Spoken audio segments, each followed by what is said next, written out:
Improvisation, the art of thinking on your feet fast. The art of improvisation has quite a long history. It has been seen in many creative media forms, such as theater and experimental and mainstream films. Take, for instance, popular silent filmmakers like Buster Keaton and Charlie Chaplin. They utilized improvisation as it helped in developing their gags and provided them ways to alter the plot and make the situation even funnier. Nowadays, improvisation is not only implemented for acting and filmmaking, but widely used in classrooms as an educational tool. It is also used in many businesses as a way to improve communication and quick analytical skills on your feet. It can also help diffuse tension and improve teamwork, since the dynamic of improvisation requires the team effort of two or more participants working together.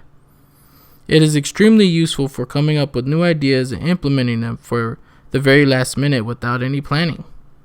The overall premise of improvisation is to allow you to think on your feet. That's why learning how to master improvisation will be one of the most invaluable skills you can have to your arsenal. Cut to the interesting stuff. Plenty of good jokes and stories need a good setup. However, setting them up can take a while, and that could be a problem in improv because you need to set the tone early on. For example, instead of a drawn-out conversation with a partner where you exchange pleasantries, ask each other's names, talk about the weather, and then talk about what you'll be having, blah, blah, blah, you can start the act by saying something like, "Hannah here, and I don't plan to go home sober." Don't deny the offer or the setup. One of the reasons that most scenes turn out bad is denial. This is especially the case when you are working with another person. When you deny any action or dialogue that can help further the scene, the performance suffers to a grinding halt. There are two distinct types of offer: the strong and open offers. A strong offer refers to any action or dialogue that blatantly gives a direction into which the scene needs to go to. Meanwhile, an open offer leaves a lot of possible directions for the scene. Never ask open-ended questions. Open-ended questions are considered scene killers by many improvisation professions, since your partner will need to pause for a few moments and think of the best answer. Questions like, "How are you?" are considered open-ended. Doing so is like forcing all the thinking to your partner, which is a big no-no, as the act is a team effort. Ironically, open-ended questions are great for normal conversation, but not for improvisation with two people building a scene together. Offer lots of details. Details add color to your story, so you should make sure that you provide a good amount. Depending on the audience, it may even improve relatability, and all those will help your audience develop a clear picture of the scene. For example, if you're a superhero movie fanatic, notice how in the trailer Deadpool described the female antagonist in a scene as a less angry Rosie O'Donnell, instead of merely saying that she looks surly. Relax. Do not force yourself to be funny. It is a common misconception that people who do improvisation need to be funny in order for the act to work.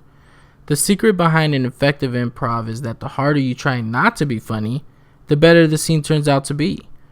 Maybe even see this as sarcasm, where you are in denial of being funny with the poker face when you obviously are funny. What you need to do is to pique the interest of the audience. As soon as you have come up with an interesting scene, funny moments come out all by itself. Weave a good story.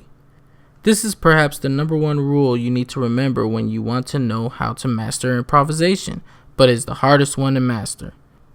The idea behind an effective improv performance is to have a completely random story to work with, especially with two unrelated characters and a totally unrelated plot.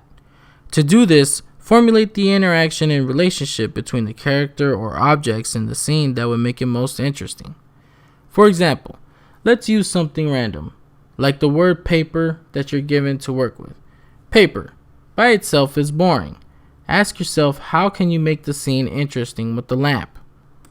Perhaps the paper has some secret meanings on it with the location to a treasure, or even it is a magical paper that whatever you write on it comes true. Make your partner look good. When doing an improv scene, you need to make your partner look good as it also reflects on you. Most of the time, people enter a scene with a great character and concept in mind. This actually is great, but you also need to consider your partner, as he or she may have no idea whatsoever regarding your character or concept. This can catch your partner off guard and the scene suffers drastically. Give your partner something to work for and bounce off that back and forth.